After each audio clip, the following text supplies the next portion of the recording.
My name is Trenton Lively. I'm 38 years old and I am a certified life coach. And I work as a technical writer remote from my home in Central California.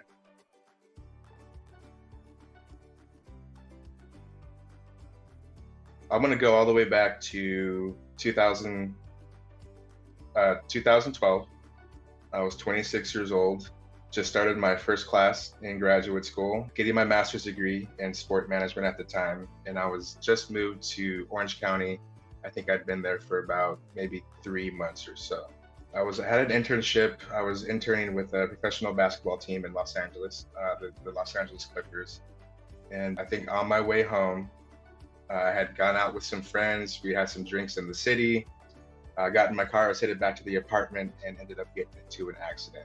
And this really changed the trajectory of my life.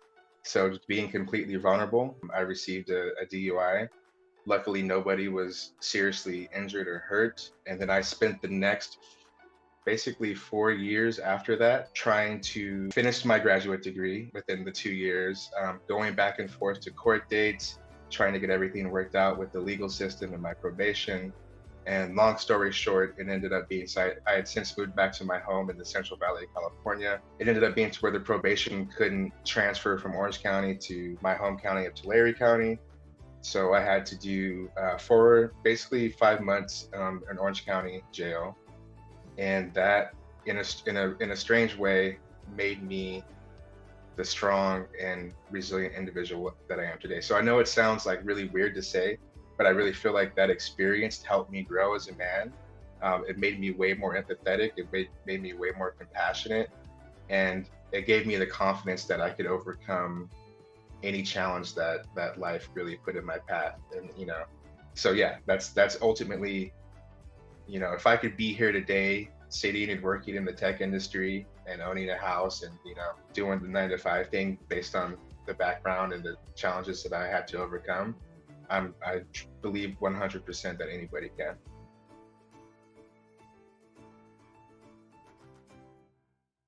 So my wife and I were both working for a tech company based out of California. And during that time, my wife was in the well-being department, and they would hold weekly well-being groups, which gave employees a chance to connect, just talk about their own wellness goals and how they're supporting themselves. And I really thought it was something that was good. Ultimately, I feel like employees whose wellness needs and mental health needs are met and taken care of are ultimately happier, live better lives, and more productive in the workplaces. So I was in the process of trying to organize ERGs, which are employee resource groups.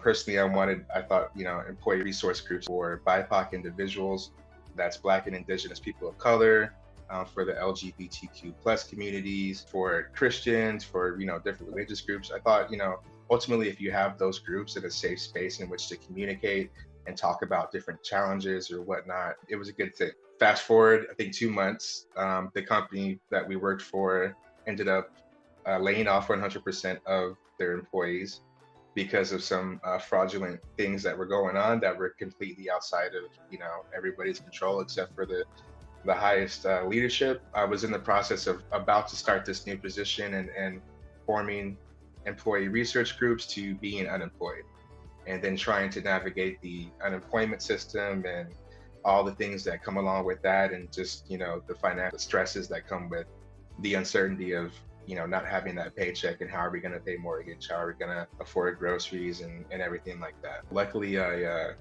had been in therapy for about a year and a half, and mental health was something that I came to in my late 30s, but it's something that I really started to value and take control of, and something that's important to me, especially for underserved, underrepresented communities. So I wanted to keep that trajectory going. I wasn't going to let what happened, which was something that was completely outside my control, something that just the universe kind of said, hey, this is what you're going to have to deal with right now. And so I was like, you know what, I'm going to keep this wellness goal, and whether it's getting my LMFT license as a licensed therapist. So I actually talked to my therapist about it. I was like, I really want to continue this, and I want to help people and keep doing the work that I'm doing. And he's like, well, have you thought about life coaching? And I was like, no, not life coaching, not really. I haven't thought about that. And he was like, just to be 100% honest with you, I feel like, instead of dedicating another, 10 to 12 years trying to get a degree and a certificate as a licensed therapist, life coaching really is a way for you to do the wellness work, basically to do it immediately in a way that you have kind of more control and empowerment over. And so that's what started me on my journey. I started researching different, institutions and all the certifications because it's such a wide range of avenues and places you could, go. And I reached out to CTEDU. I had my first interview. I think I did the orientation class, and I explained my financial situation and what was happening, and that, I wouldn't be able to afford the primary costs. And they reached out again with a scholarship offer. And I just felt like, sometimes when you have like just all green lights ahead of you, and like all the signs are pointing towards like this is what you need to do, like this is the path. That's how I felt. I was like, okay, well, I have no excuses. It's not going to be like something that I do in 3 months from now or next year. Like this is like I need to do this now, and I need to start. So I signed up for my Life Essentials 1.0 course in my group mentorship, which I completed a few months back, and that was last August. And yeah, so I finished in April, and now I'm a certified life coach and just continuing on this journey, and it feels really good.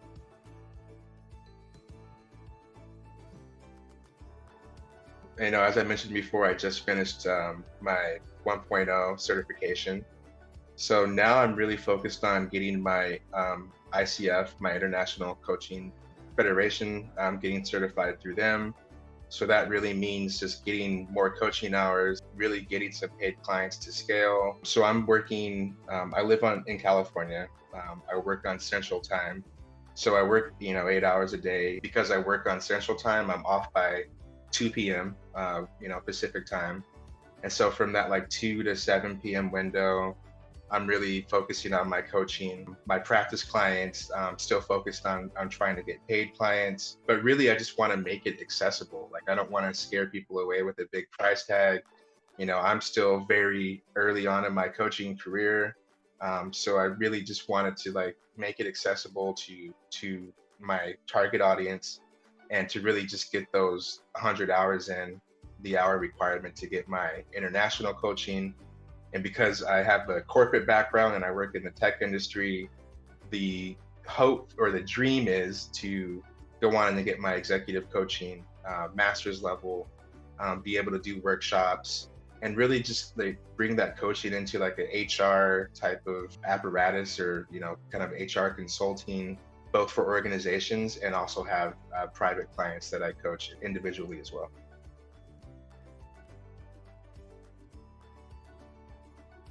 So the vision really, I think it's going to evolve organically to scale. So right now, like I mentioned, it's really about me getting that client time, still, getting more comfortable with tailoring my coaching sessions to my clients' needs, being able to like really key in on level 2 and level 3 listening skills. I'll be totally honest, a lot of my coaching practice and a lot of my style is intuitive. I just really list like level 2 listening, kind of repeating back what the client says. But the overall theme of my practice is really, and this is something that's come to me throughout my courses here at CTEDU, and just, as I've been on this journey, is getting people to trust in following their authentic joy. Following whatever your authentic joy is, whatever that means to you subjectively. I really feel like if we can learn and develop practices to really key in on what our subconscious and what our highest self is trying to tell us, as far as like what really fills our cup, right? Like on a day-to-day basis, like, are we doing things because we feel like we have to do it, because we're obligated to do it? This is what society tells us we need to do. We have all these responsibilities. Yeah, that's true. But how much joy is in that, right? Pivoting people to look at their joy and how much joy is present in their life, and what does authentic joy even mean to them? When I say, hey, what's your authentic joy? Like, what comes up? And so that's really that's the goal, is just getting people to follow their authentic joy. I honestly believe that when you are following your authentic joy, you're gonna be all right. It's gonna be good. It's really kind of an easy, simple concept, but it's so hard because it gets lost as we get older and we go about our day-to-day lives and we have all these different things going on.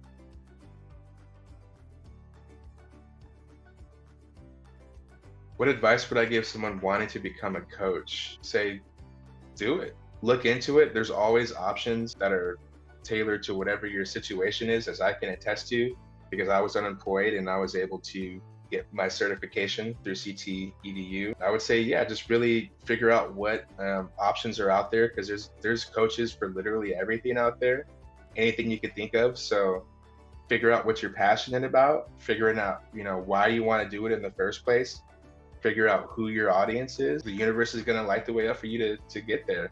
But you have to do your part and just, make sure that you find the right fit, or, for you and what you're passionate about.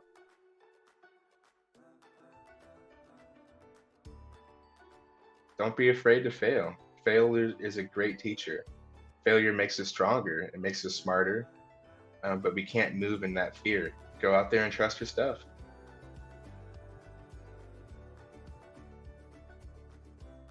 I think it goes back to that coaching means connection. It means being able to connect with people. And I know sometimes there's a lot of emphasis on what your target demographic is or who your audience is. But I really feel like the more diverse of a samples we can get from humans from all walks of life and every kind of different experience, ultimately the more it benefits us as individuals and it benefits the entire community, right? When I first started this my job that I'm at now, it's like I was getting used to the time change and having to wake up at 5 a.m. and doing all the stuff, and I was like, man, so I would be pretty tired at around 2, and then I'd start my coaching classes and my practice client sessions, and it would just literally re-energize me, like just being able to have that connection, being able to have an authentic conversation with another human being who might be across the globe in Hong Kong or London or France or on the eastern seaboard of the United States, wherever it was. It was just awesome to have that community. And that's really kind of like a light bulb went off in me. It was like, oh yeah, this is what we need to be doing. We need to be supplementing the work stuff with the coaching and really building that connection and building that support network. And it's been really invaluable.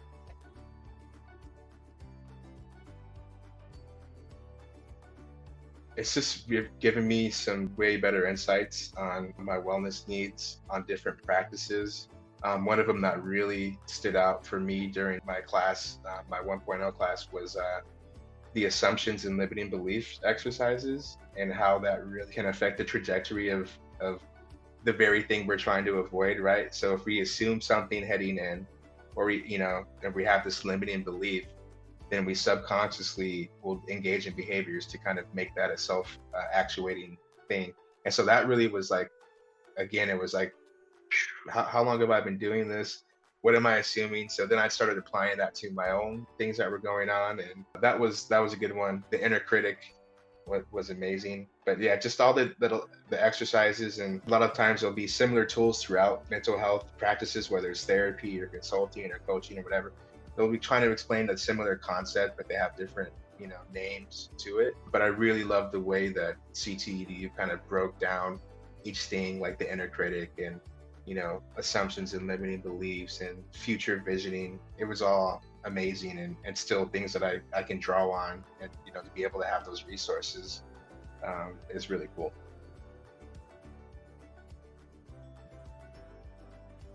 The only thing I would add is, again, just want to reiterate the fact that from where I was 12 years ago in the system, 10 years ago, spending 5 months incarcerated, the future seemed like a blurry concept at that time. Pretty hard. Like I was on 23-hour lockdown, to be totally honest, like sharing a room the size of a bathroom cell with another grown man. We ended up being really good friends. He was a really good artist and I was writing. At that time, when the future just seemed so blurry and like uncertain, the fact that I'm and I have hand tattoos, right? I got a sleeve tattoo. I'm not out here like trying to be an inauthentic version of myself. and yet I was still able to get that positive feedback, support myself, to have a wife, to have my own home, to start a family. I made it, and everybody can make it. Like no matter how bad or how low you get, there's always a way out, and I just want people to remember that.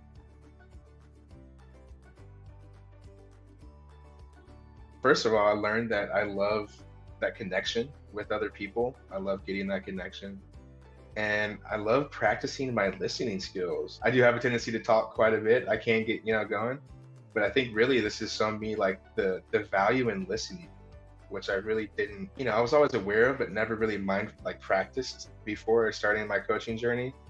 And there's so much value in just being receptive and listening. There really is. And so that's one of the main things.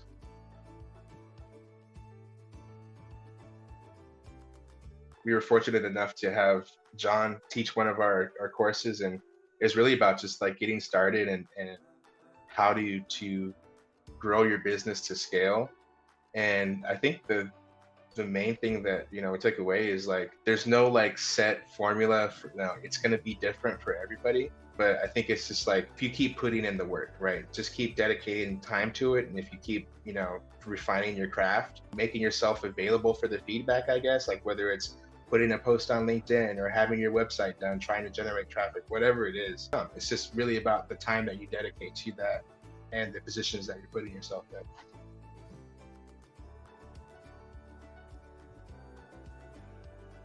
The assumptions and limiting beliefs exercise, that was a big one.